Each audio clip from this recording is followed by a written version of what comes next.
Hello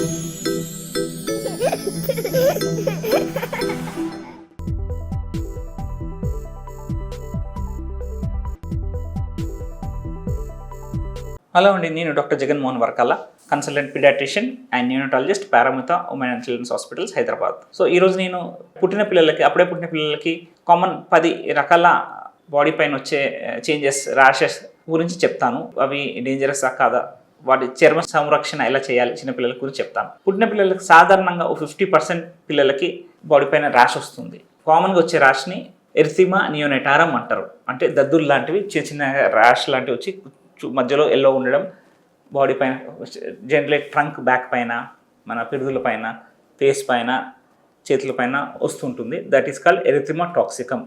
అదేమైనా ప్రమాదకరమైన rash అంటే కాదు. అది జనరలీ పిల్లలు క్లోజ్డ్ ఎన్వైరన్మెంట్లో ఉమ్మునీరు సంచిలో ఉన్న వాళ్ళు సడన్గా బయటకు వచ్చేసరికి వాళ్ళ స్కిన్ అంతా మెచ్యూరిటీ ఉండకపోవడం, అంత ఫుల్ ఫ్లెజ్ స్కిన్ ఇమ్యూనిటీ డెవలప్ కాకపోవడం వల్ల ఇలాంటి అలర్జిక్ ర్యాషెస్ వస్తుంటాయి. That is normal rash. దానికి ఏమి ట్రీట్మెంట్ అవసరం లేదు, అది అదంతలో అదే తగ్గిపోతుంది. సో దాంతోపాటు కొంతమంది పిల్లలకి ఫేస్ పైన రెడ్ కలర్ బొడిపల్లాగా ఉంటుంటాయి. That is called hemangioma. So hemangioma, port wine stain లాంటివి ఉంటాయి. అవి కొంతమంది పిల్లలకి సైజ్ పెరుగుతూ ఉంటూ పెరిగి తగ్గిపోతూ ఉంటుంది. 1 year లోపు మ్యాక్సిమం ఇలాంటి హిమాంజియోమా లాంటి స్వెల్లింగ్స్, ఈ పిక్చర్లో చూపించిన లాంటి స్వెల్లింగ్స్ సైజ్ పెరిగి తగ్గిపోతూ ఉంటుంది. ఒక్కోసారి అది సైజ్ పెరుగుతూ ఉంటుంటే దానికి స్పెషల్ ట్రీట్మెంట్ ఉంటుంది. దట్ ఈస్ నథింగ్ బట్ హిమాంజియోమా అనేది మన రక్తనాళాలు ఒక గుజ్జులాగా, దారం ఒక దగ్గర కూర్చులాగా చేరినప్పుడు ఎలా ఉంటుందో అలా మన రక్తనాళాలు అలా చేరి ఉంటాయి. దాన్ని మనము టచ్ చేయడం కానీ, దాన్ని కట్ చేయడం కానీ చేస్తే బ్లీడింగ్ అయ్యే అవకాశం ఎక్కువగా ఉంటుంది. సో డాక్టర్ పర్యవేక్షణలో దానికి ట్రీట్మెంట్ ఇవ్వాల్సి ఉంటుంది. అలానే కొంతమంది బేబీస్కి పిరుదుల పైన బ్రౌన్ కలర్ లేదా గ్రే కలర్, గ్రీనిష్ కలర్లో ర్యాష్ వస్తూ ఉంటుంది. ర్యాష్ కాదు, బాడీ స్కిన్ పైన అలా ఉంటుంది colour. That is nothing but Mongolian spot. అదొక పుట్టు మచ్చ లాంటిది. అది స్లోగా ఏజ్ పెరుగుతూ ఉంటే over the period of time తగ్గిపోతుంది. దాని గురించి పెద్దగా వరి అవ్వాల్సిన అవసరం లేదు. కొంతమంది పిల్లలకి ముటిమలు వస్తాయి, యాక్నే ఆఫ్ నియోనటారం అంటారు. అది తల్లి హార్మోన్స్ వల్ల, తల్లి హార్మోన్స్ ఈస్ట్రోజన్, ప్రొజెస్టరాన్ వాటి వల్ల బేబీకి ఇంకా స్టిల్ ఇంపాక్ట్ ఉండి అది అలా వస్తుంటాయి. సో మొటిమలు వచ్చినా కంగారు లేదు, ట్రీట్మెంట్ అవసరం లేదు. జనరల్లీ అవి పగిలిపోయి పస్లాగా మారితే మాత్రం ట్రీట్మెంట్ అవసరము. కొంతమంది పిల్లలకి సెబోరిక్ డెర్మటైటిస్, అంటే మన తలపైన చుండ్రులాగా సిబోరిక్ డెర్మటైటిస్ అంటారు. అది మన చెమట గ్రంథులు అవన్నీ బ్లాక్ అవ్వడం వల్ల సీబం అంటే మన చెమటల నుంచి వచ్చే ఫ్యాట్ లాంటి మెటీరియల్ వల్ల అలా వస్తుంటుంది.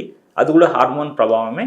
అలా చుండ్రు వచ్చినా పెద్ద వరి ఏమైనా అవసరం లేదు. దానికి ఒక షాంపూ ఉంటుంది, మైల్డ్ షాంపూస్ కొన్ని వాడడం వల్ల అది క్లియర్ చేయొచ్చు. సో ఏజ్ పెరుగుతూ ఉంటే ఇలాంటి ర్యాషెస్, యాక్నియా కానీ, తలపైన వచ్చే సిబోరిక్ డెర్మటైటిస్ కానీ, హార్మోన్స్ ప్రభావం నెమ్మదిగా బేబీ పైన నుంచి పోయినప్పుడు ఇలాంటి ర్యాషెస్ అనేది తగ్గిపోయే అవకాశం ఉంటుంది. అలాగే చర్మ సంరక్షణ ఎలా చేయాలని అడుగుతుంటారు. కొంతమంది బేబీస్కి ముక్కు పైన ర్యాష్ వస్తుంది, వైట్గా ముక్కుల పైన, చెమట పైన. At is called Millia Alba అని ఉంటుంది. వైట్గా ఉంటే చుట్టూ రెడ్ ఉంటే దాన్ని మిలియా రుబ్రామ్ అంటారు. అది కూడా నార్మల్ ర్యాషే. ఈ ర్యాష్ గురించి వరి అవసరం లేదు. ముఖ్యంగా చిన్నపిల్లలకు వచ్చే ర్యాషెస్, ఇలాంటి ర్యాషెస్ గురించి పెద్ద వరి అవసరం లేదు. ఆ ర్యాషెస్ ఇట్లా పింపుల్స్ లాగా, పస్టుల్స్, చీముగడ్డలాగా వస్తున్నాయి, నెంబర్ ఆఫ్ ఆ చీముగడ్డలు 10 కన్నా అబవ్ ఉన్నాయి, బాడీ పైన అన్నీ వస్తున్నాయి అంటే అది ఒక ఇన్ఫెక్షన్ లాంటిది చూసుకోవాలి. దాంతోపాటు జ్వరం రావడము, ఈ ర్యాష్ ఫస్ట్ లాగా వచ్చేసి ర్యాష్ చుట్టూ ఎర్రగా ఉండడము, అలాంటి పరిస్థితులు ఉంటే మాత్రం డాక్టర్ని కన్సల్ట్ చేయాల్సిన అవసరం ఉంటుంది. చర్మ సంరక్షణ ఎలా చేయాలి డాక్టర్ గారు అని అడుగుతుంటారు. పుట్టిన పిల్లలకి యాజ్ సూన్ యాజ్ పాసిబుల్ స్నానం చేయాల్సిన అవసరం లేదు. సిబం లాంటి, గమ్ లాంటి పదార్థం బాడీ పైన ఉంటుంది. అది టెంపరేచర్ లాస్ కాకుండా అలా డెలికేట్ స్కిన్, ఇమ్మెచ్యూర్ స్కిన్ని కాపాడుతూ ఉంటుంది. That is called vernix caseosa. అది తీయాల్సిన అవసరం లేదు. సో జనరలీ ఆఫ్టర్ 24 hours తర్వాత బేబీ అడాప్ట్ అయిన తర్వాత స్నానం చేయించడం, క్లీన్ చేయడం ఉత్తమం. కానీ స్నానం అనేది బేబీస్కి జనరల్లీ బొడ్డు స్టంప్ ఉంటుంది, అది పడిపోయి ఎండిపోయి అక్కడ స్కిన్ వచ్చాక స్నానం చేయమంటాము. బొడ్డు పైన ఏమీ పౌడర్ కానీ ఏదైనా మెడిసిన్ అప్లై చేయడం కానీ అసలు చేయకూడదు. నూనె వేయడం కానీ అసలు చేయకూడదు. అలాగే బేబీస్కి ఎలాంటి సోప్స్ వాడని డాక్టర్ గారు అడుగుతుంటారు. బేబీస్ కోసం సిండేట్ సోప్స్ అని ఉంటాయి. అంటే హూస్ పిహెచ్ ఇస్ అంటే 5.5, అంటే ఎక్కువ పిహెచ్ ఉన్నాయి, యాసిడిక్ పిహెచ్ కాక తక్కువ, మోర్ బేసిక్ ఉన్న పిహెచ్ ఉన్న సోప్స్ వస్తున్నాయి. Liquid soaps are better than మన మామూలు బార్స్.